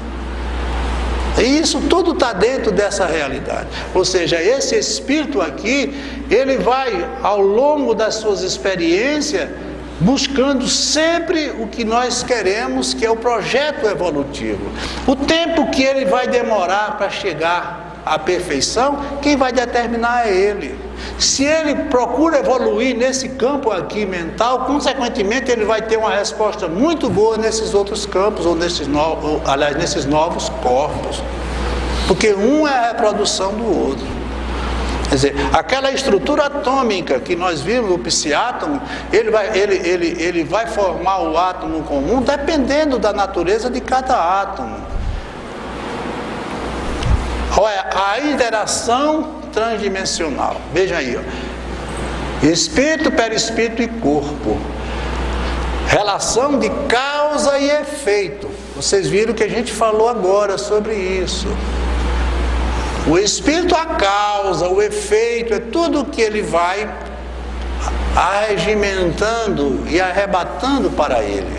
Se ele pensa no bem, ele vai criando possibilidades de bem para ele. A consciência domina e controla o corpo físico através da glândula pineal. Nós vimos na aula do número 6, né? Que é a glândula que faz o quê? Ela transcodifica, não é? Quanticamente, ela transforma onda de possibilidade em realidades que vão ser trabalhadas e difundidas no nosso corpo através das sinapses e das reações químicas que precisam dessas energias. Se eu sou uma pessoa que eu penso mal, meu corpo está todo sendo prejudicado por esse mal que eu penso. Por isso que existem pessoas doentes e pessoas doentes. Existem pessoas que têm doença, mas não se sentem doentes. Tem pessoas que não têm doença nenhuma e se sentem doentes. Está aí a explicação para a gente ver que realmente Jesus, ele não sofreu. Ele foi mutilado, ele fez tudo, mas ele não sofreu. Porque o que faz a pessoa sofrer é a capacidade de entender o sofrimento. Mesmo ele estando que é onde a lei divina, será que Jesus ter passado por um processo também de estar inserido dentro do corpo físico, com todas as condições de igualdade que vem em todos os espíritos, ele não tenha sofrido? E a outra pergunta é a seguinte: eu acho que talvez o sofrimento de Cristo tenha sido mais moral do que físico, até porque ele percebendo a fragilidade humana ainda, o atraso da humanidade. Deixa eu explicar. Eu vou lhe explicar cientificamente o que é a dor. Veja bem, quando você recebe uma pancada, uma mutilação no seu corpo, aquilo provoca um estímulo. Esse estímulo sobe pelo sistema nervoso. No sistema nervoso nós temos uma área chamada gate control, portão de controle. Nesse portão de controle vai passar o estímulo da dor, que vai para o arqueocórtex, que é onde fica o sistema de analgesia central. Ali se produz as substâncias que vão dar a sensação de dor ou não. Por exemplo, se você, preste atenção, se você está pensando com o seu cérebro arqueocórtex, você está usando ele de forma intensa, consequentemente o sistema analgésico central não está produzindo hormônios para fechar aquele portão pelo qual está passando a sensação de dor. Ou seja, ele está sendo muito consumido numa atividade e deixando de atingir a outra. Todas as vezes que você pensa como animal, você sente dor. Por quê? Porque a dor é um mecanismo de defesa animal. Se o animal não sentir dor, ele corre o risco de morrer. Então, todas as vezes que ele se aproxima de algo que atinja ele, ele se afasta, porque ele sente a dor. Então, a dor é de natureza animal nesse caso. Quando você está usando o seu cérebro, o neocórtex, que é a outra área do cérebro, é a área direita do hemisfério, o centro de analgesia central está produzindo uma grande quantidade de endorfina que faz com que aquele portão se feche e a sensação de dor não ocorra. Vocês estão entendendo o porquê da dor? Então, a dor depende de como você esteja pensando. Por isso que você vai encontrar pessoas que estão com um pequeno cortezinho e estão desmaiando e se sentem mal. Já outras pessoas que enfrentam, por quê? São pessoas que sabem lidar com essa natureza. Isso é um dentro da cultura. Pois é, então, exatamente. Agora quando eu falo do sistema analgésico central com relação à dor orgânica, a mesma coisa se atribui à dor psíquica. Se eu sou uma pessoa que tem uma fortaleza muito grande dentro do meu emocional, eu tenho sentimentos bem elaborados, sou uma pessoa nobre de pensamento, sou uma pessoa evoluída, as notícias difíceis, os conflitos, as comparações, as agressões, elas não me atingem. Por quê? Porque o meu fardo é leve. Ou seja, eu não estou envolvido. Jesus, ele convivia com todos, mas ele não se envolvia com ninguém. Para você ter uma ideia do que foi esse projeto de Jesus, ele nem com família ele pôde conviver, para não dar a entender que ele tinha preferências. Ele sai da família, ele vai para o mundo. Jesus era um ser do mundo, porque ele era um mestre, ele era um professor, e como professor ele tinha que dar exemplos próprios. Por isso que ele mostra toda a passagem da agonia humana pelas quais nós iríamos passar, se não pensássemos como ele pensou. Pai, perdoa-os, eles não sabem o que fazem, por isso que eles estão doentes, por isso que eles estão sofrendo, por isso que eles estão na agonia que estão. Mas é exatamente nesse ponto que eu me permita ficar em dúvida com relação discordar. Não o sofrimento moral do Cristo, porque assim, na hora que ele faz essa expressão, Pai, perdoa, certamente ele sentiu como patrono do planeta, né, que Jesus era o patrono do planeta, o governador do planeta. Ele sofreu aquele momento, vamos dizer assim, e trazer para dentro de si a dificuldade do homem em sair daquela condição diferente. Não, Zélio, veja bem, Zélio. Olha, quando um pai olha para um filho desejoso de que ele alcance os seus objetivos, ali está envolvido também uma parte do orgulho dele. Porque muitas vezes o que se deseja para as pessoas é sucesso, não é felicidade. Jesus sabia e sabe que todos nós estamos condenados a sermos felizes. O que é que vai acontecer de diferente entre um e outro? É o atraso. Somos alunos de uma mesma escola. Jesus não poderia ficar triste porque ele está nos vendo todos nós dentro de uma mesma realidade, buscando a evolução.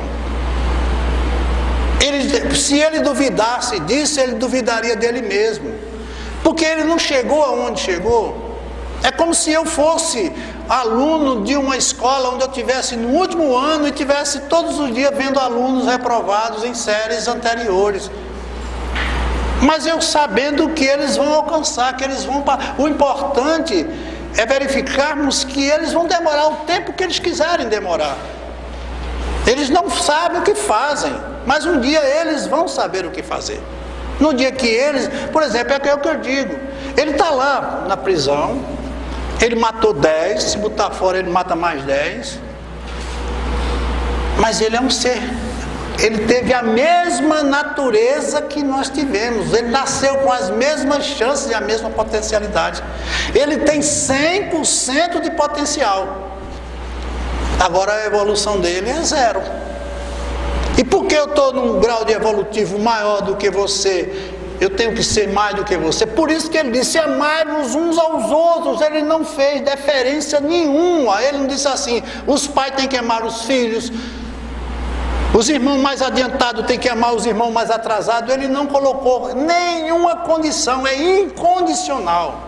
Jesus, ele era incondicional. Jesus não houve condição nenhuma. A única coisa que Jesus pregou foi o amor. Por quê? Porque o amor é a energia, é esse 100% de potencial de energia que todos nós temos 100% de amor. Agora, se eu não estou utilizando este amor, não significa... Por isso que eu sempre digo, as pessoas fazem o mal porque ainda não aprenderam a fazer o bem. Entendeu, Zé? Então Jesus dizia, eu vim para este mundo e eu não sou desse mundo. Então, se ele viesse aqui sofrer, lamentar, sair daqui, então ele se enganou quando ele disse, porque nós também não somos desse mundo. Qual é a realidade e por que nós estamos numa escola? Vamos permanecer a vida toda numa escola? Não. O que é que a gente quer de uma escola? Sair dela. Mas a gente tem que sair como? Com um certificado na mão. Senão eu vou voltar. Por isso, Zélio, que ele dizia, carrega, se tu queres ser o que eu sou, fazer o que eu faço, carrega a tua cruz. Para tu não sofrer. Tu precisa entender que tu tem que assumir responsabilidade da tua vida. Por isso que o professor não pode fazer a prova para o aluno. E você corre um risco muito grande se você o premiá-lo sem ele ter direito ao prêmio. Porque lá na frente ele vai ser sabatinado de novo. E ele vai quebrar a cara. Porque o conteúdo que você gratuitamente deu a ele não era dele. Porque esse potencial ele tem que desenvolver dentro dele. Meu reino é obra divina no coração dos homens. Então não está ali nem acolá. E o que é que a gente tem feito até hoje? Procurado fora. Quando ele diz, dá a César o que é de César, a Deus o que é de Deus, ainda hoje a gente trabalha para César. Veja se a humanidade todinha não trabalha para César. Quantas mensagens, quantos sinais ele deixou. Lógico, gente, ele não podia ser.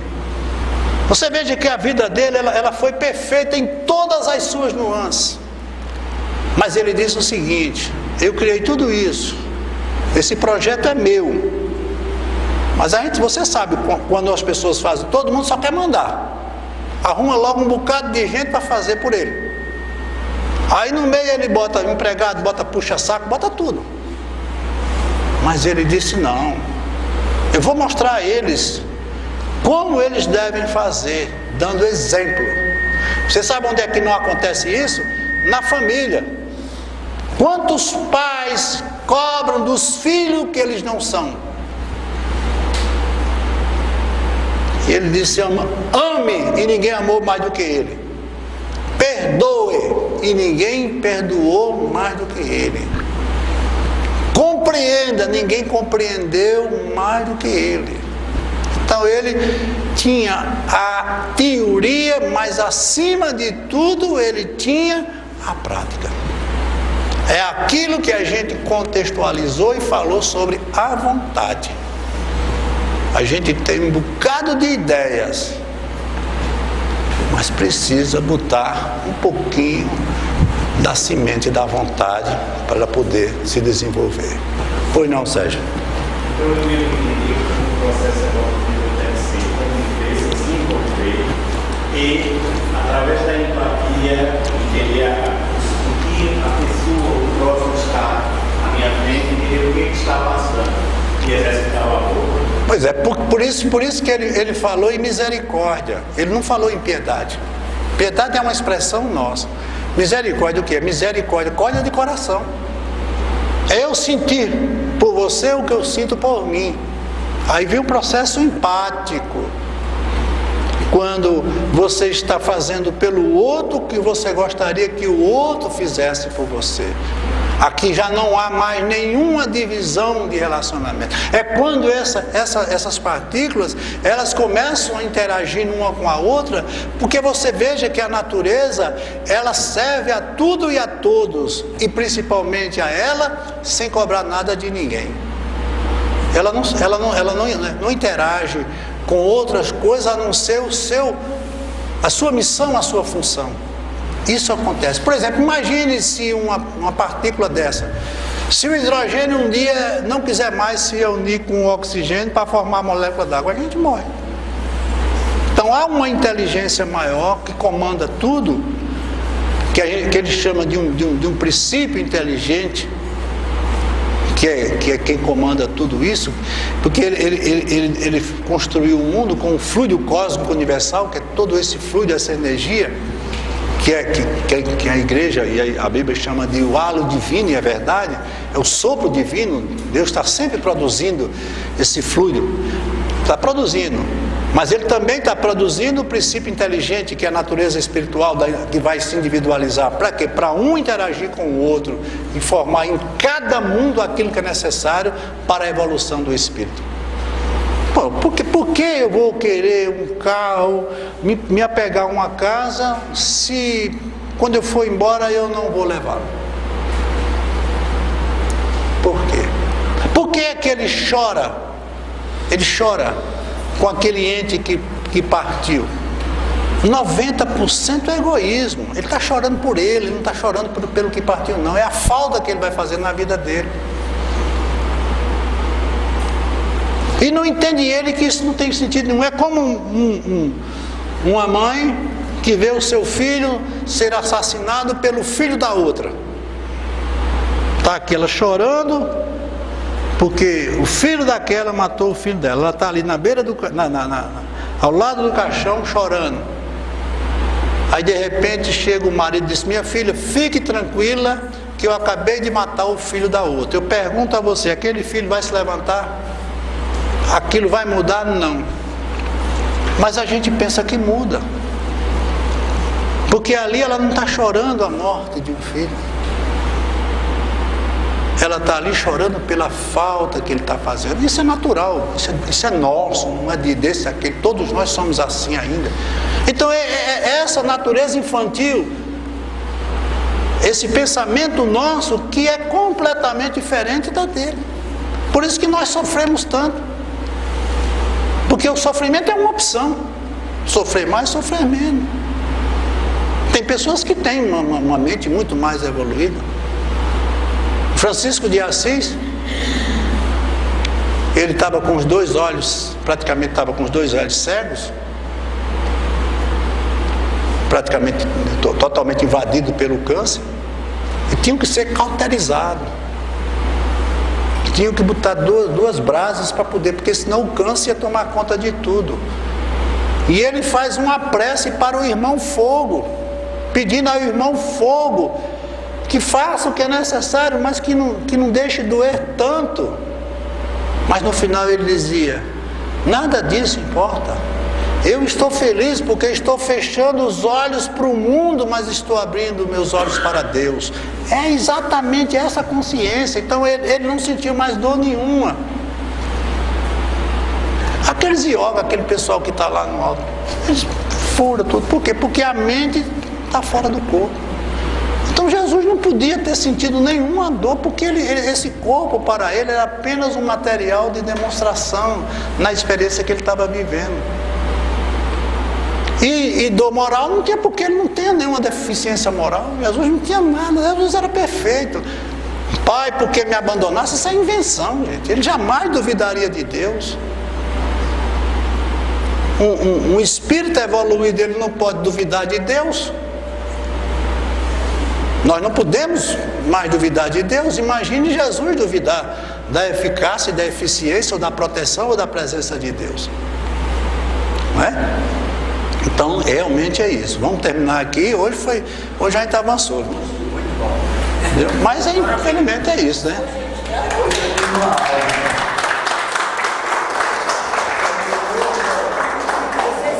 Terminou o debate?